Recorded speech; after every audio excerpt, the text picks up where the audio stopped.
3 days. That was how long it took for hope to dry up in the American West.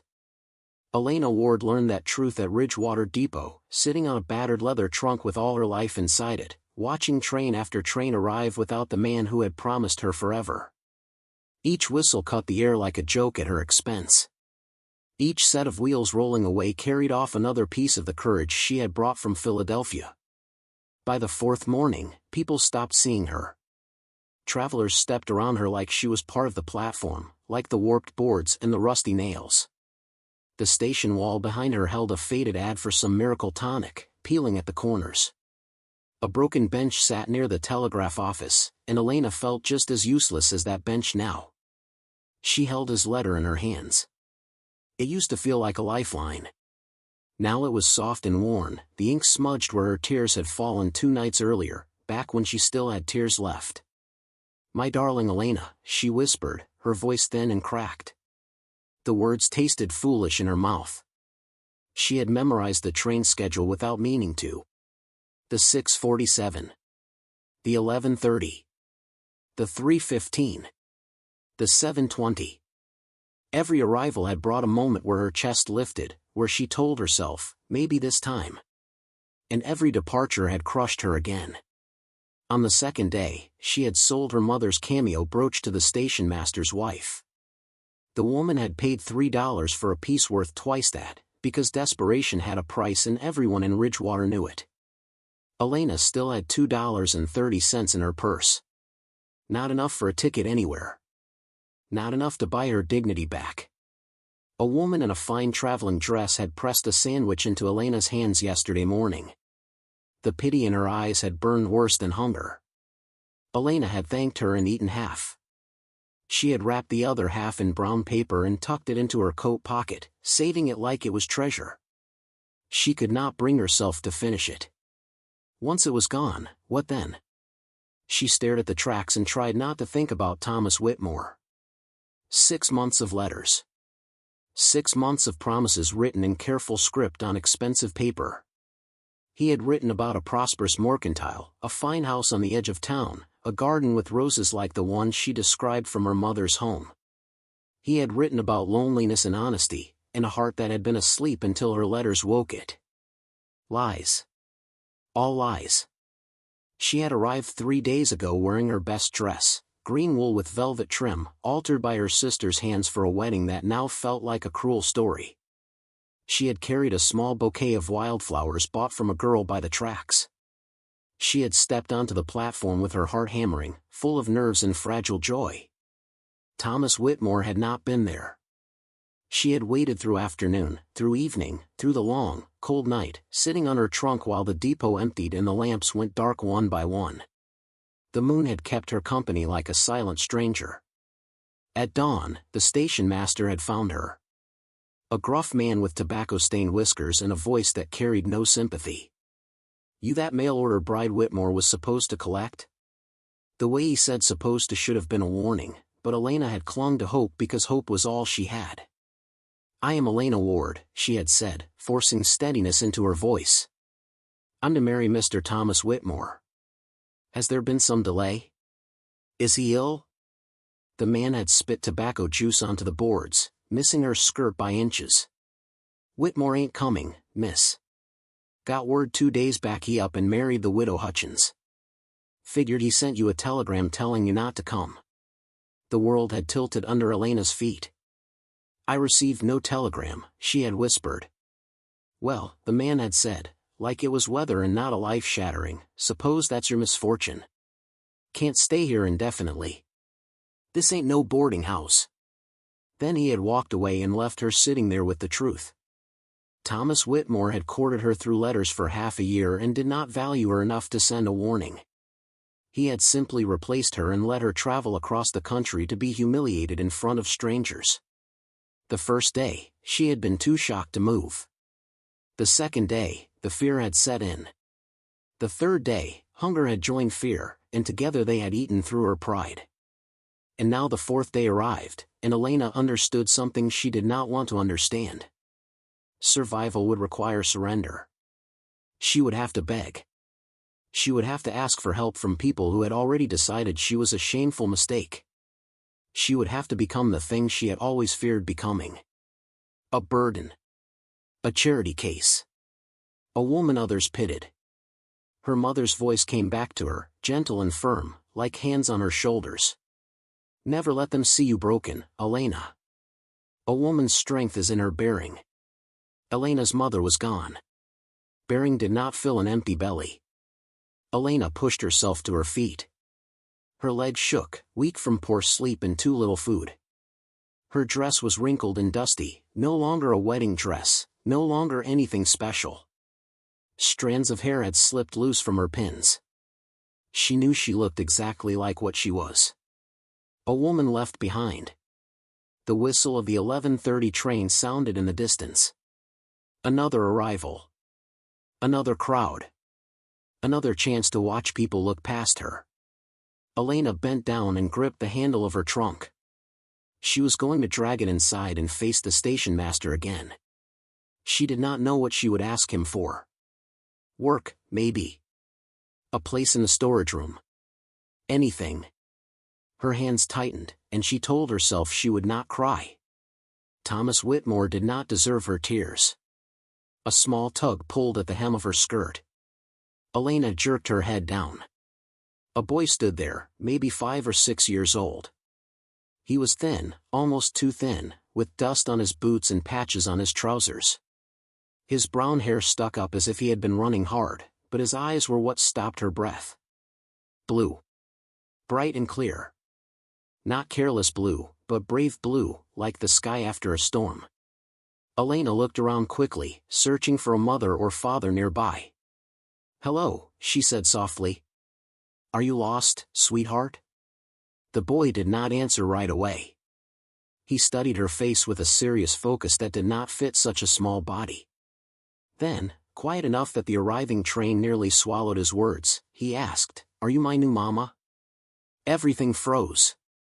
The wind. The platform. The sound of wheels. Even Elena's heartbeat seemed to stop for one stunned moment. She stared at him, her throat closing, her mind scrambling for sense. New mama? Why would he say that? Who had told him such a thing? What kind of hurt made a child look at a stranger and ask for a mother? Before Elena could speak, a man's voice tore through the air, sharp with fear. "Jonah!" Boots pounded across the boards. A tall man sprinted toward them, his coat flapping, his hat flying off as he ran. He dropped to one knee so hard the wood thumped under him, and he grabbed the boy's shoulders with hands that looked strong enough to work a wrench but were shaking now. "Jonah," the man said, his voice rough. "Son, you can't just run off like that." I looked away for 2 seconds. 2 seconds. The boy pointed at Elena like he had found treasure.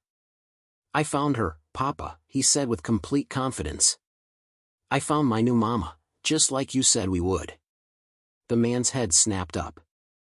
Elena found herself looking into dark eyes, so deep they were almost black. Wide with panic, then with embarrassment, then with something that softened as he truly saw her. The dust on her dress. The hollowness in her face. The way her body swayed like she might fall. "I am so sorry," the man started, words tumbling. "He didn't mean that." "I mean, he did, but he's a child, and ma'am, please forgive us." Elena tried to gather herself, tried to hold on to the last scraps of pride. "It's all right," she lied, because lying was easier than admitting how close she was to breaking. "He startled me, that's all." The boy looked up at her, still holding her skirt.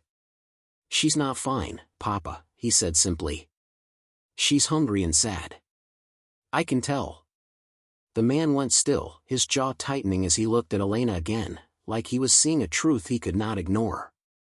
And Elena, who had been invisible to the whole town for 3 days, suddenly realized this stranger and his child were not looking past her at all.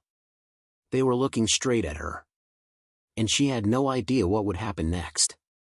Cole Mercer rose slowly from his knee, but he did not let go of Jonah's shoulders.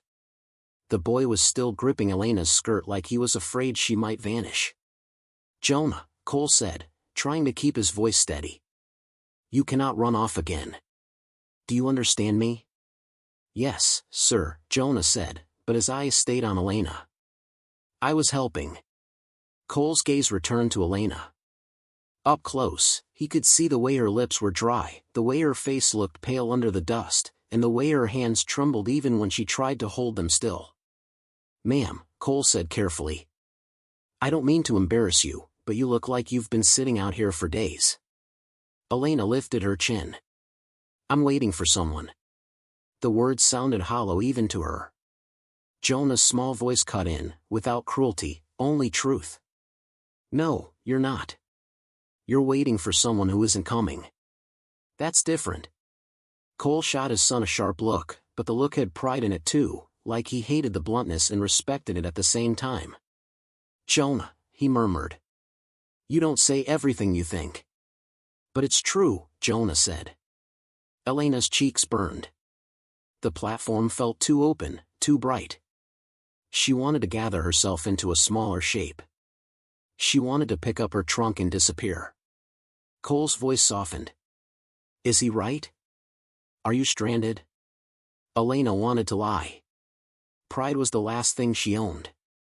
But pride did not keep a person alive. Yes, she whispered. I'm stranded. Cole's face changed. It was not pity. It was something steadier. A decision. He stood fully and held out his hand. Cole Mercer, he said. This is my son, Jonah. We have a ranch about 15 miles north of town. Elena stared at his hand. She had taken a stranger's hand once already in her life, and it had led her into ruin. And you want what? She asked, her voice tight. To laugh at the abandoned bride up close? Cole flinched like she had struck him.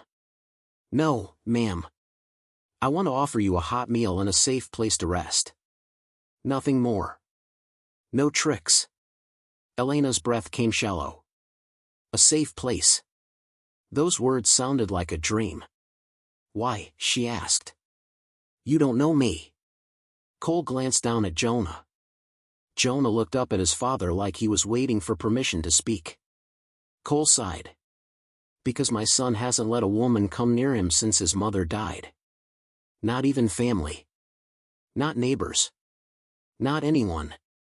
Jonah's grip tightened on Elena's skirt, as if the mention of his mother hurt him. And he just asked if you were his new mama, Cole continued, quieter now. I don't pretend to understand it, but I trust him. He sees things. He always has. Elena swallowed. Her mind screamed warnings. Women did not follow strange men to isolated ranches. Not if they wanted to stay alive. But then she looked around the depot. The staring eyes. The way people stepped away from her like shame was contagious. The cold bench where she had slept. The empty station room where no one offered her shelter. The reality waiting if she stayed. She had no money. No family here. No place to go. Cole kept his hand out, not pushing. He looked like the kind of man who could force things if he wanted to. Yet he was not forcing. He was waiting.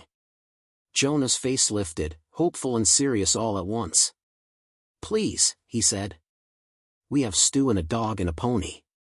You can be warm. Elena's eyes stung.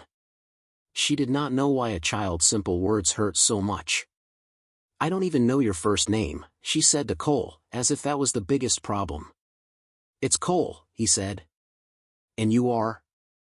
Elena, she answered. Elena Ward. Cole nodded once, like he would remember it exactly. Miss Ward, will you let us help you? Elena looked down at her trunk. Everything she owned sat inside it. Her dresses. Her books. Her mother's brush. A photograph. A life she had carried across the country like a fragile promise.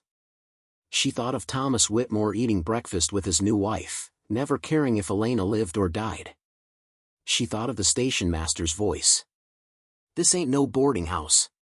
She thought of the last half of her sandwich growing stale in her pocket. Then she looked back at Jonah's blue eyes and Cole's steady face. Elena placed her hand in Cole's. His grip was warm and calloused. He shook her hand once, firm and respectful, then released it. "All right," Cole said. "Jonah, stay with Miss Ward. Do not wander off again." "Yes, sir," Jonah said, proud to be trusted with a task. Cole bent and lifted Elena's trunk like it weighed nothing. He carried it toward a wagon parked near the end of the platform. Elena followed, and Jonah slipped his small hand into hers like it belonged there. The wagon was sturdy and plain, built for work. 2 horses waited in harness, one chestnut, one gray.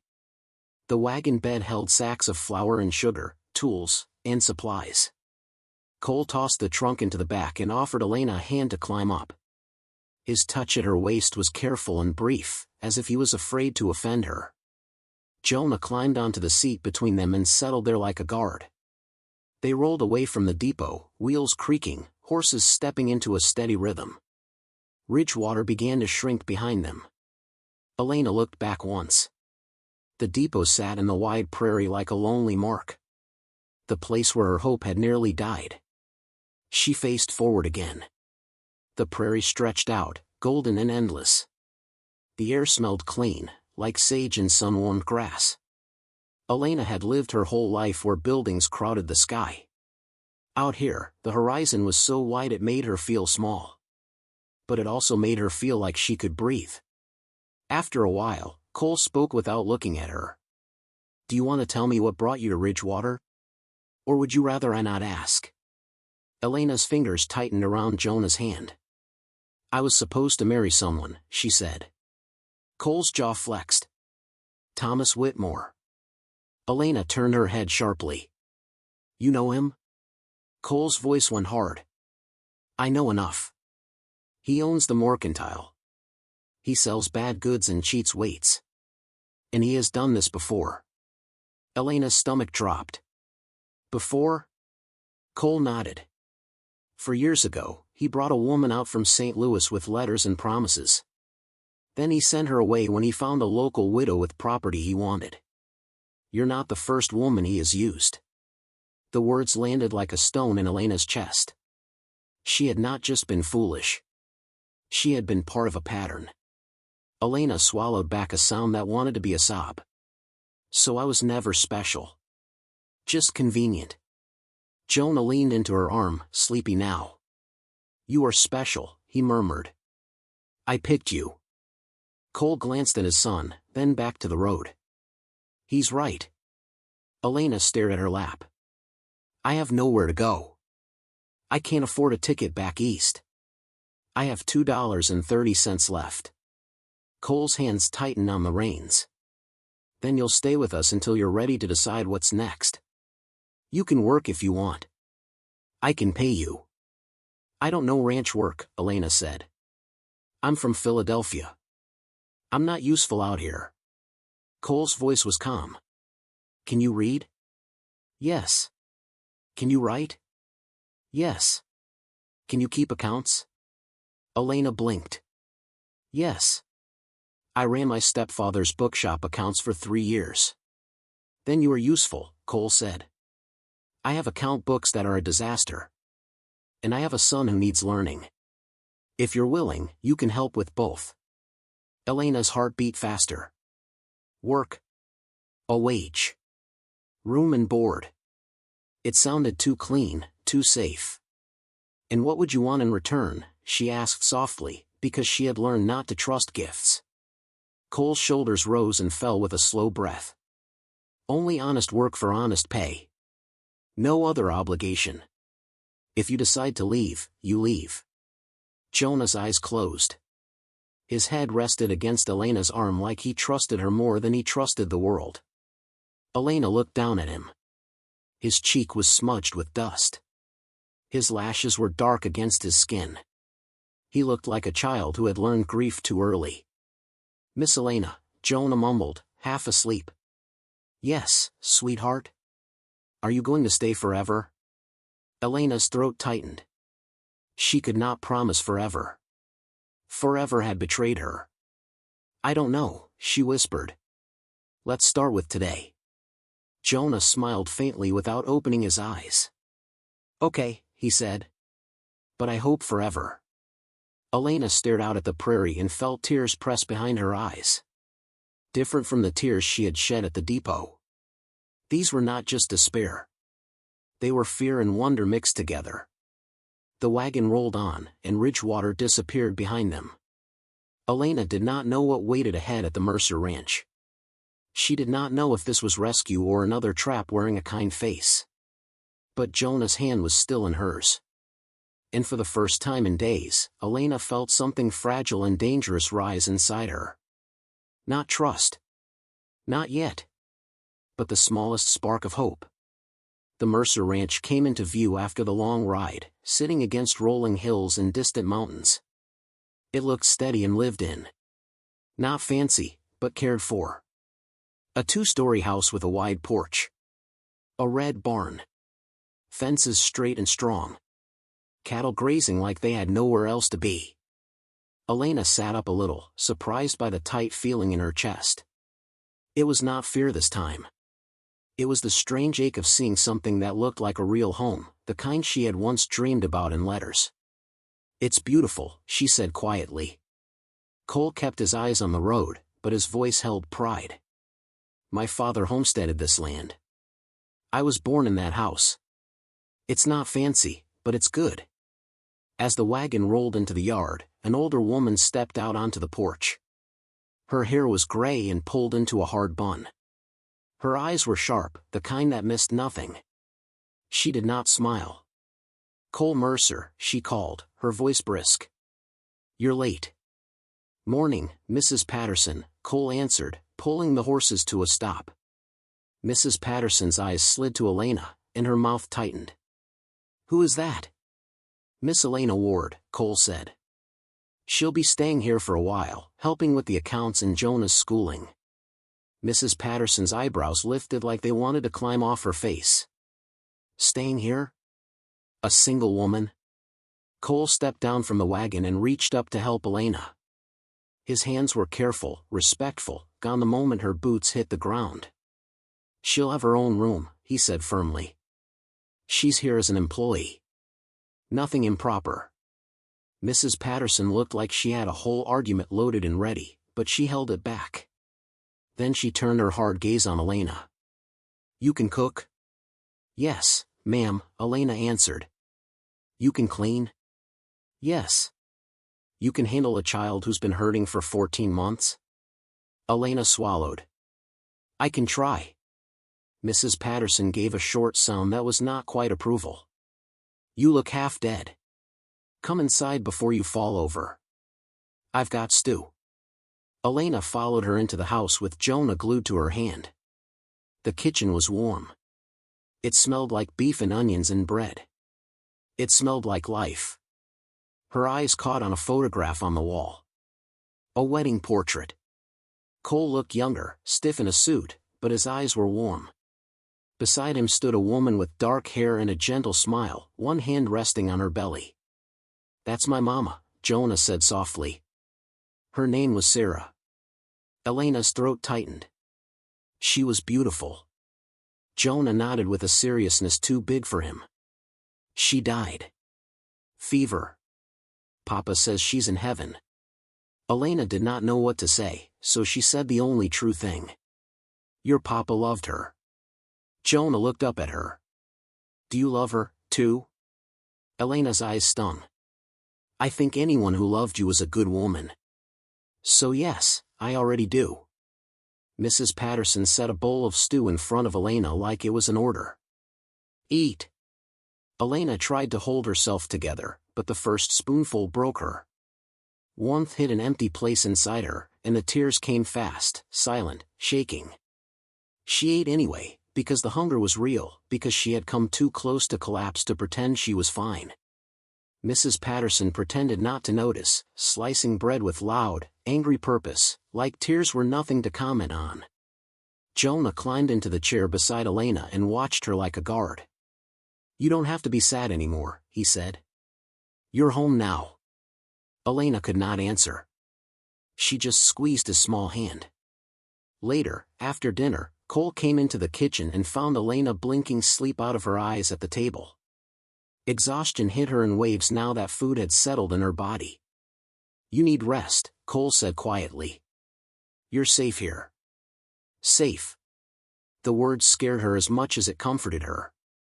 Upstairs, Mrs. Patterson showed Elena a simple room. A bed. A dresser. A window looking out over the yard. You take Sarah's old room, Mrs. Patterson said, and Elena froze. Mrs. Patterson's voice turned low and sharp. Don't read into that. Cole cleared it months ago. It's just a room. But listen to me. That boy has been through hell. Cole, too. If you make promises you can't keep, if you hurt them, I will not be gentle about it. Elena met her eyes. I've had enough broken promises to last a lifetime. I won't add to theirs. Mrs. Patterson held her gaze a moment longer, then gave a tight nod. Good. Sleep. Elena lay down and fell asleep like her body had been waiting for permission to stop. She woke in the dark to the sound of a child crying. Jonah. The sobs came from the room next door, small and desperate. Elena sat up, heart hammering. She hesitated at her door. She was a stranger. She had no right. But the crying did not stop. Elena crossed the hall and knocked softly. Jonah, it's Miss Elena. May I come in? A shaky voice answered. Okay. Inside, Jonah sat curled on his bed, face wet. Moonlight lit his small shape, making him look even smaller.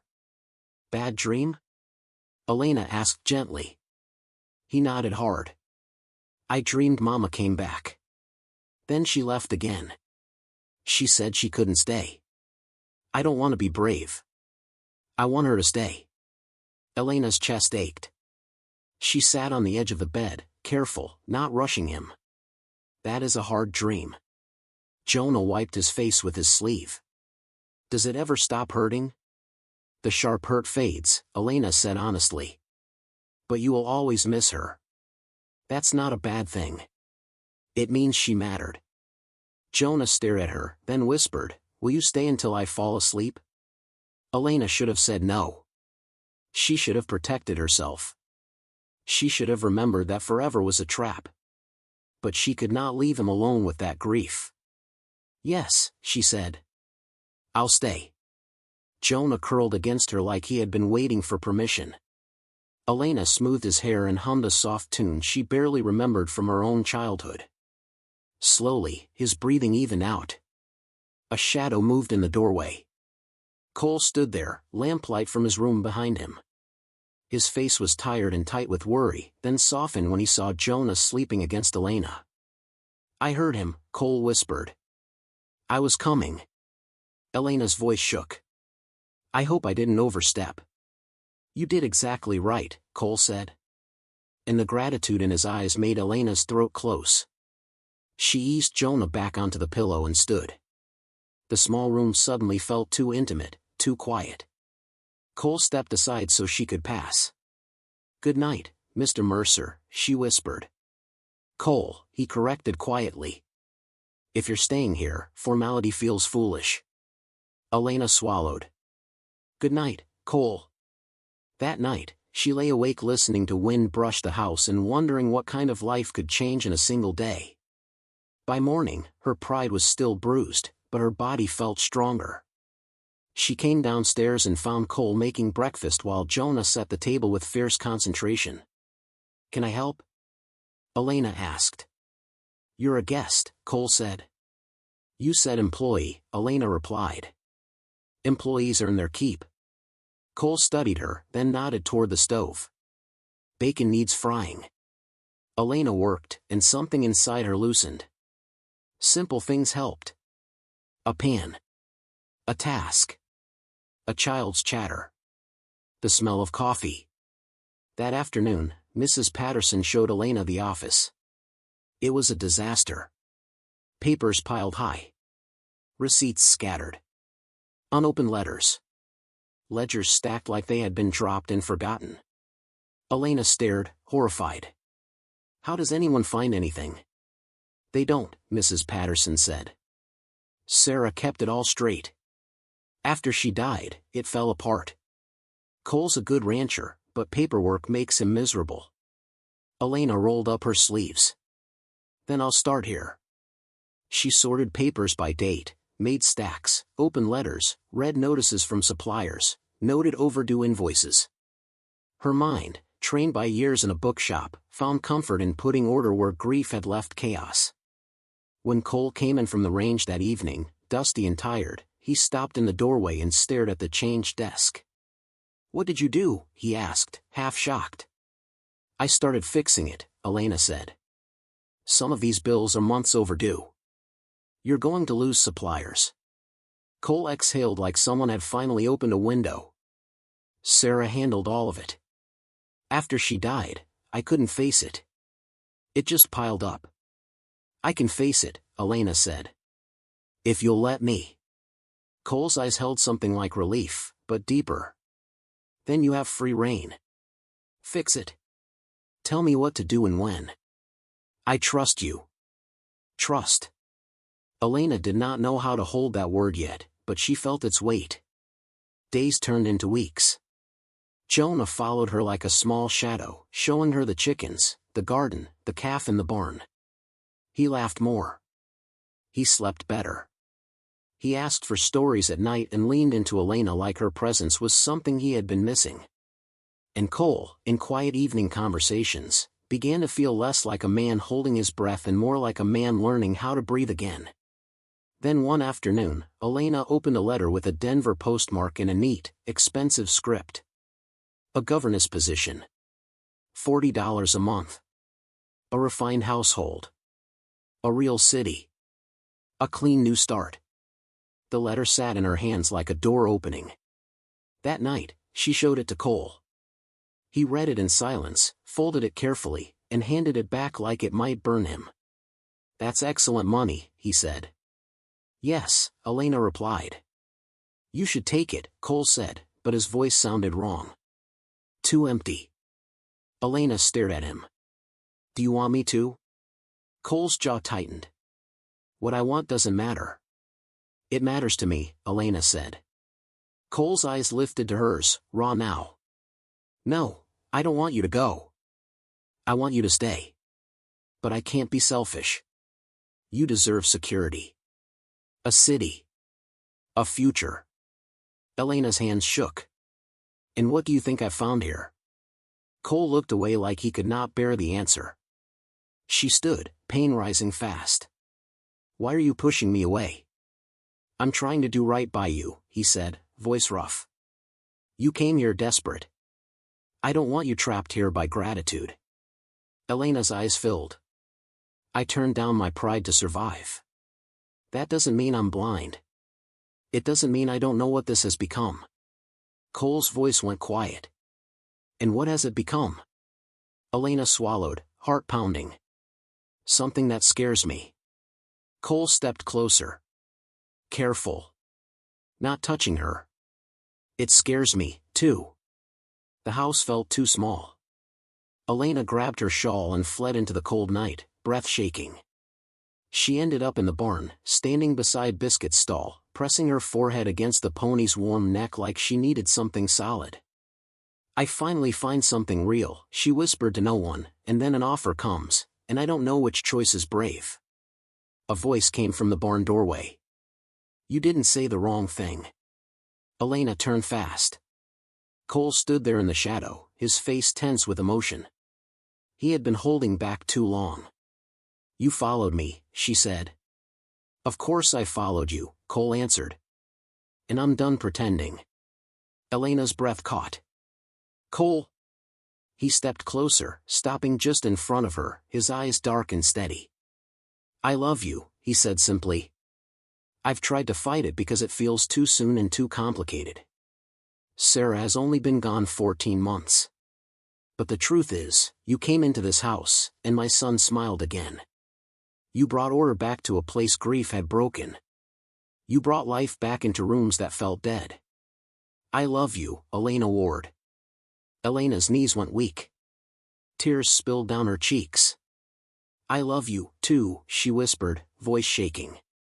"And I hate how much it scares me." Cole lifted his hands and held her face like she was something precious.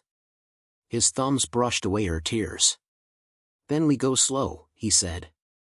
But we don't lie to ourselves anymore. Elena nodded, barely breathing. Cole leaned in like he was asking permission with every inch, giving her time to pull away. She did not. Their kiss was gentle, careful, full of fear and hope together. When they parted, both were trembling. "I'll write Denver tomorrow," Elena whispered. "I'm not going." Cole searched her face. "Are you sure?" Elena looked past him through the barn door where the house glowed warm against the dark prairie.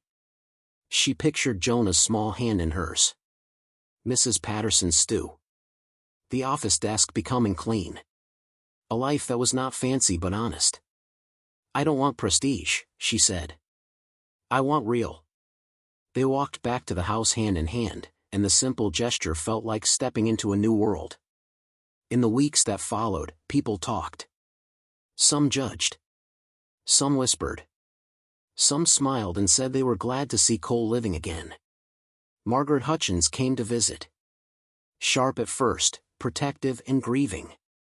She looked at Elena like she was an intruder in her daughter's home. But Jonah stood between them like a small soldier and said, "We talk about Mama every day. Miss Elena isn't taking her place. She just helps Papa not be lonely." Margaret's face broke a little at that. Over time, she watched Elena teach Jonah his letters. She watched Elena manage the ranch accounts like she had been born for it. She watched Cole's shoulders ease when Elena entered a room. On her last evening, Margaret pulled Elena aside and said in a quiet voice, "If you hurt them, I will never forgive you. But if you love them like I think you do, then you have my blessing." Elena could barely speak past the lump in her throat. "I will love them," she managed. "I already do." Spring came with wildflowers across the prairie, and on a clear April morning, Cole took Elena out onto the porch before breakfast. The sky was pale gold. The ranch was waking up. He held a small box in his hand. "This was my mother's ring," he said. "I gave it to Sarah. After she died, I put it away. I thought I would never open this box again." Elena's breath caught. Cole looked at her like he was not asking lightly, like he understood what vows cost. "Elena Ward," he said, voice steady. "Will you marry me? Will you be my partner? Will you help me raise Jonah? Will you build a life here with us? A life that honors Sarah and still makes room for joy?" Elena's eyes filled until she could not see him clearly. "Yes," she said, and her voice broke on the word. "Yes, Cole. Yes." He slid the ring onto her finger. It fit like it had been waiting. When they told Jonah after breakfast, the boy's eyes went wide. Then, bright with tears he did not even try to hide. "So you're really staying?" he whispered. Elena knelt and took his face in her hands. "If you'll have me." Jonah threw his arms around her. "Can I call you Mama Elena?" he asked, voice shaking. "So I can have both?" Elena hugged him tight. "You can call me that." On the wedding day, Jonah handed Elena a small wrapped bundle before she walked outside. "It's from Mama," he said softly. "My first Mama. Papa said she wanted you to have it someday." Elena opened it with trembling fingers and found an embroidered handkerchief. 3 small hearts stitched together, and a few words sewn in delicate thread. "For the woman who loves my boys. Thank you." Elena pressed it to her chest and cried. Not from pain this time, but from the strange mercy of being welcomed by the past instead of haunted by it. When Elena stepped out into the spring sunlight and walked toward Cole, she did not feel like an abandoned bride anymore. She felt chosen. Later, when the guests had gone and the stars rose over the prairie, Jonah ran across the yard with fireflies cupped in his hands, calling out with pure joy, "Mama Elena. Papa. Come see." Cole lifted Jonah into his arms, and Elena stepped close, her new ring catching the starlight. She had come west with a battered trunk and a broken heart. Now, standing between a man who loved her and a child who had found her first, Elena finally understood the truth that had almost killed her at Ridgewater Depot. Hope could die in 3 days. But it could also be reborn in one sentence, spoken by a small voice in the dust. Are you my new mama? If this story touched you, don't forget to like and subscribe to From Wild West 2, where every tale rides through heartbreak, hope, and the kind of love that saves us when we need it most. See you in the next story, partner.